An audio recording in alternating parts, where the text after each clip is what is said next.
Welcome back to समाचार 2.0 guys. आप सभी को मेरा नमस्कार। मेरा नाम है देवेश सिंह। मुझे पता है कि आज की वीडियो थोड़ी सी लेट आ रही है। एक्चुअली सुबह सुबह कॉलेज का वाइवा था, कॉलेज में ओरल था। वाइवा काफी अच्छा गया, टीचर ने बहुत तारीफ करी है, तो दिल में खुशी है। इसी खुशी के साथ आज की वीडियो को शुरू करेंगे। और आप अपना लाइक करने वाला काम जरूर कर देना, और वीडियो में कुछ कमी नजर आए तो लास्ट में कॉमेंट करके प्लीज बताना कि भैया इसको और बेहतर करो। आज आपसे सबसे पहले बात करते हैं लॉकडाउन के बारे में, जहां पर महाराष्ट्र के चीफ मिनिस्टर उद्धव ठाकरे ने क्लियरली कह दिया है कि मैं ये नहीं कह रहा हूं कि मैं लॉकडाउन लगाऊंगा, लेकिन मैं आपको वार्निंग जरूर दे रहा हूं कि मामले इसी स्पीड से बढ़ते रहे तो लॉकडाउन लगाना पड़ेगा, वो भी कंप्लीट लॉकडाउन, ये नाइट कर्फ्यू वगैरह नहीं। उन्होंने ये कहा कि सबसे पहले मैं आपको बता दूं कि सिर्फ कल ही 8,800 मान लीजिए कि लगभग 9,000 केसेस सिर्फ मुंबई में दर्ज किए गए एक दिन में। पूरी महाराष्ट्र की बात करें तो लगभग 50,000 नए कोरोना के मामले दर्ज किए गए। उन्होंने कहा कि अगर इसी स्पीड से कोरोना के मामले बढ़ते रहे तो आने वाले 15 से 20 दिन में हमारे पास हॉस्पिटल में लोगों को एडमिट करने की जगह नहीं होगी, इतने ज्यादा कोरोना के मामले आ रहे हैं। उन्होंने कहा कि अगले 2 दिन में मुझे डिसीजन लेना ही होगा कि कंप्लीट लॉकडाउन लगाना है या नहीं। मैं अभी भी कई सारे लोगों से बातचीत कर रहा हूं और इस डिसीजन पे मैं आऊंगा कि अगले 2 दिन के बाद कंप्लीट लॉकडाउन पूरे महाराष्ट्र में लगाया जाएगा या नहीं। उन्होंने डेफिनेटली इस बात को मेंशन किया है कि लॉकडाउन से लोगों का काफी नुकसान होगा, मुझे पता है, लेकिन लोगों की जान बचाना मेरे लिए सबसे ज्यादा इंपॉर्टेंट। महाराष्ट्र की बात हमने आपसे कर ली। अब पूरे देश में कोरोना के क्या हालात है उस पर भी मैं आपको अपडेट दे देता हूँ। पूरे देश में सिर्फ महाराष्ट्र ही नहीं बल्कि और कई सारे अलग अलग राज्य कोरोना के मामले में काफी ज्यादा तेजी से बढ़ रहे हैं। मैं आपको बता दूं, अगर पूरे भारतवर्ष की बात करें तो कल सिर्फ एक दिन में पूरे भारत में 90,000 नए कोरोना के मामले दर्ज किए गए और ये तेजी से काफी बढ़ता जा रहा है। मैं आपको बता दूं आपकी जानकारी के लिए, 6 महीनों के बाद इतने ज्यादा केसेस सिर्फ एक दिन में पूरे भारतवर्ष में दर्ज किए गए। हमने आपसे कोरोना के बारे में बात कर ली, अब बात करते हैं हॉट टॉपिक के बारे में। हॉट टॉपिक क्या है? पॉलिटिक्स 24/7 हॉट टॉपिक ही रहता है, लेकिन आजकल पॉलिटिक्स कुछ ज्यादा ही हॉट हो रखा है क्योंकि बंगाल में इलेक्शंस चल रहे हैं और ममता बनर्जी और नरेंद्र मोदी के बीच में खुली जंग चल रही है। इसके बारे में मैं आपको अपडेट दे दूं।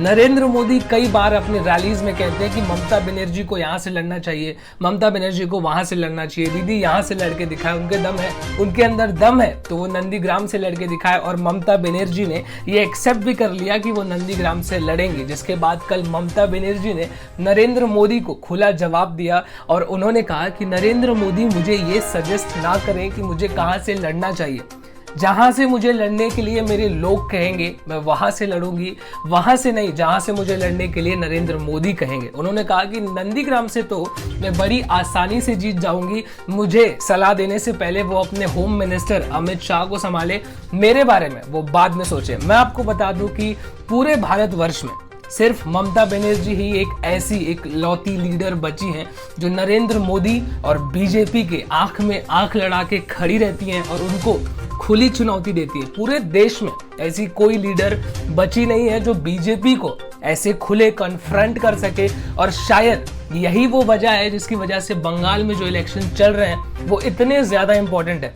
क्योंकि सिर्फ बंगाल में इलेक्शंस नहीं चल रहे हैं, भारत में कई सारे स्टेट हैं जहां पर इलेक्शन चल रहे हैं, लेकिन नेशनल मीडिया का और लोगों का सबसे ज्यादा रुझाव बंगाल में चल रहे इलेक्शंस की तरफ है। सिर्फ यही वो वजह है क्योंकि ममता बनर्जी खुले तौर पे नरेंद्र मोदी को धमकी देती है और उनके लोग ममता बनर्जी को काफी ज्यादा सपोर्ट भी करती हैं। और सबसे ज्यादा इंटरेस्टिंग चीज होगी कि इस बार कौन जीतता है, ये देखने में काफी मजा आएगा।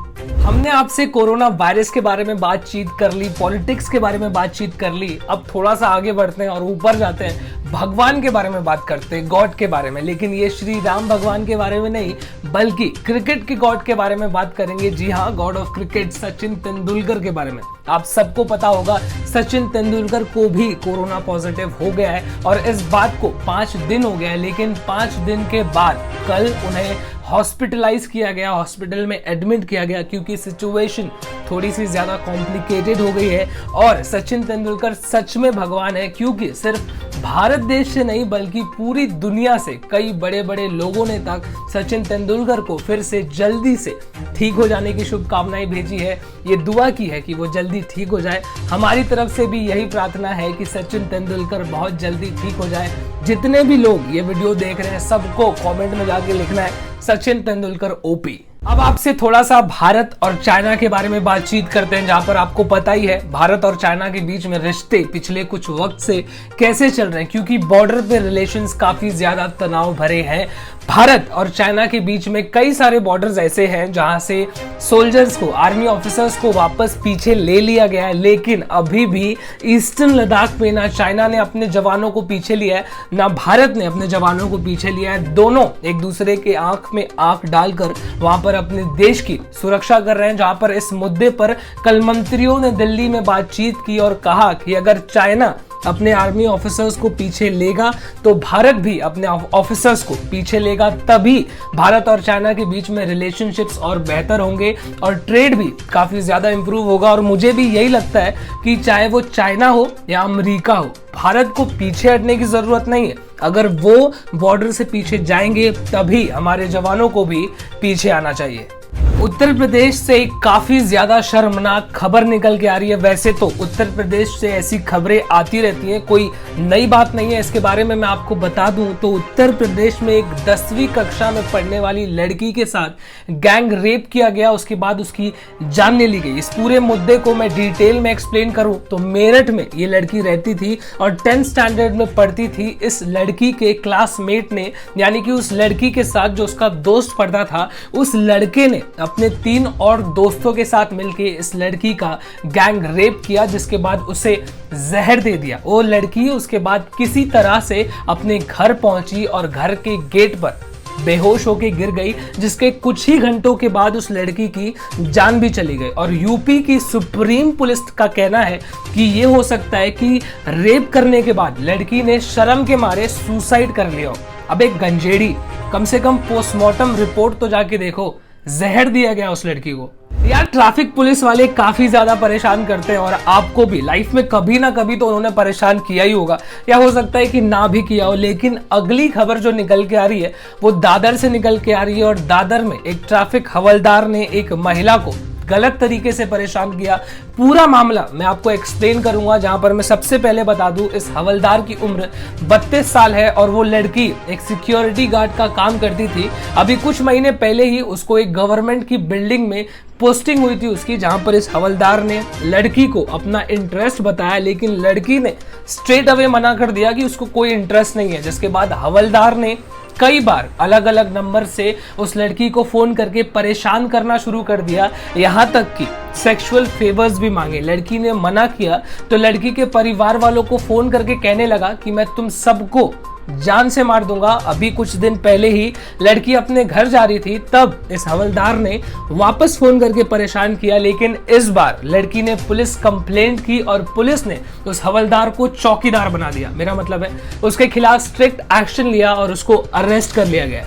एक काफी ज्यादा दर्दनाक इंटरनेशनल खबर निकल के आ रही है, जहां पर तैवान शहर में एक ट्रेन का एक्सीडेंट हो गया, जिस ट्रेन में कुछ नहीं तो लगभग 500 लोग मौजूद थे। एक टनल से, एक गुफा से ये ट्रेन बाहर निकल के आ रही थी, तभी रास्ते में एक ट्रक आ गया, जिसके बाद दोनों के बीच टक्कर हो गई और ट्रेन में मौजूद 50 लोगों की मौके पर जान चली गई और लगभग 150 से ज्यादा लोग बुरी तरीके से घायल। इस वीडियो पे एक नजर डालिए।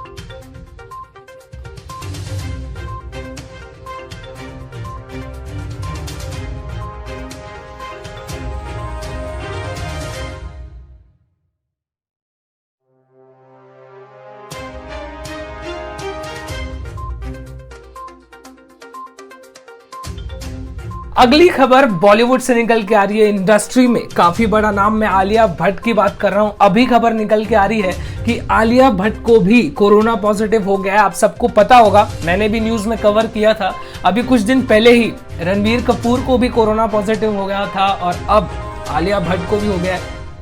समझ रहे हो ना?